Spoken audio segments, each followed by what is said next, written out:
My suspension sounds like this. So now I get to replace the wheel bearings, the ball joints, the control arms, and the tie rods.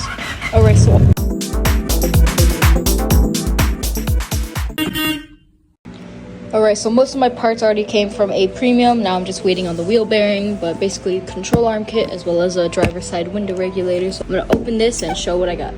Alright, so this is what the kit came with. So it's the front upper control arms with the ball joints, the lower ball joints, the sway bar end links, the inner tie rods, the outer tie rods, and the rack and pinion boot and bellows. Now we just need the wheel bearings, and then I'll raise it up, take all that out, and refresh it.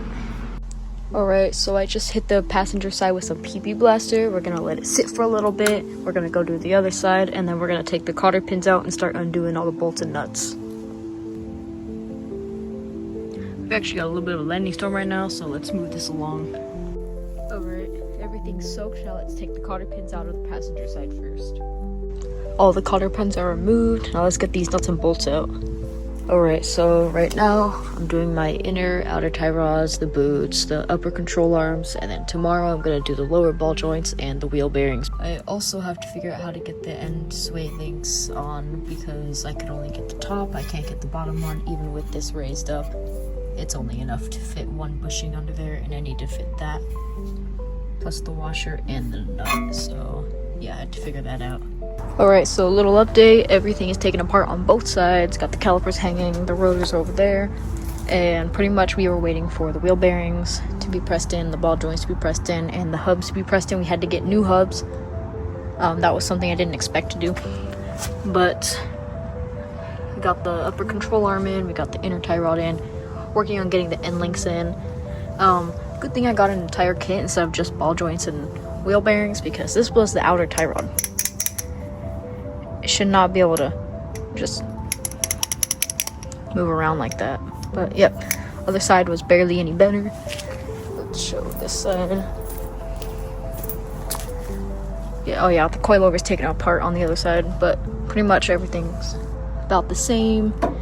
Got control arm, inner tie rod in place, working on the link on that side, and then pretty much all we have to do, well, I also replaced the boots on both sides, but pretty much what we have to do is put the outer tie rods in, the hub, the wheel bearing are pressed into the knuckle, same with the ball joints, so I just had to bring the knuckle back here. My friend has it because he had a press to put it in. And then we pretty much have to just button everything back up after I do the end links and all that.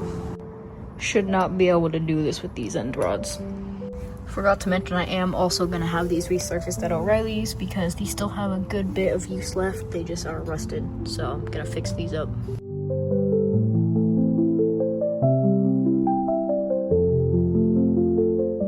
Alright, so I got the knuckles in, the hub, the wheel bearing, all that, and now we're going to finally put this back together again.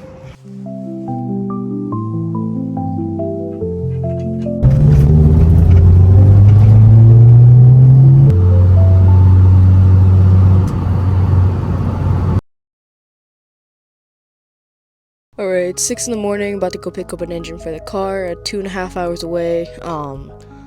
Pretty much it's disassembled, looks refurbished or, you know, resurfaced and all that stuff, looks shiny. Yeah, I'll probably update when I get there, and let's go.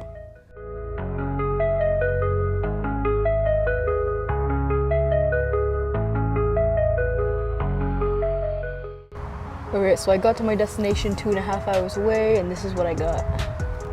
Alright, so everything that's on the non-VTEC head I actually don't need, which is unfortunate because I actually really like this valve cover. But we're moving on. So the crankshaft looks really nice. Yeah, the bolts are in cardboard.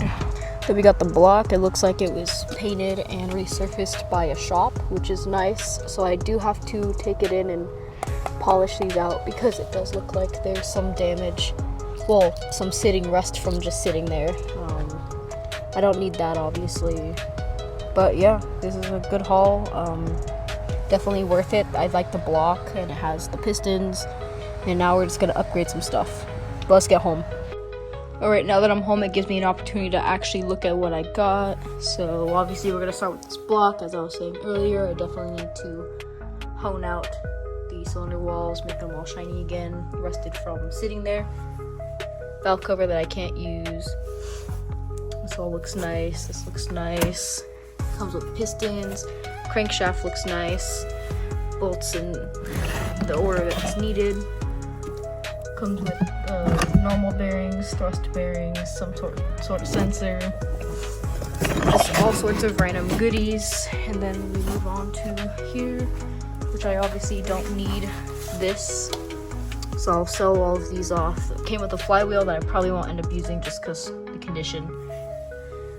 And yeah, this is something else. This is completely separate. But yeah, this was the haul for $550. The crankshaft and the block alone made it worth it. And yeah, we're gonna make this work. Alright, so as you can tell, I did put away almost everything that I brought home last night. All of my stuff is divided into 2 totes. One's keeping, one's selling. Last night I ended up just dumping everything all over the floor because everything was just combined in one. And now I have actually 2 separate totes. So now I can worry about what I'm selling, what I'm keeping, and what else I need.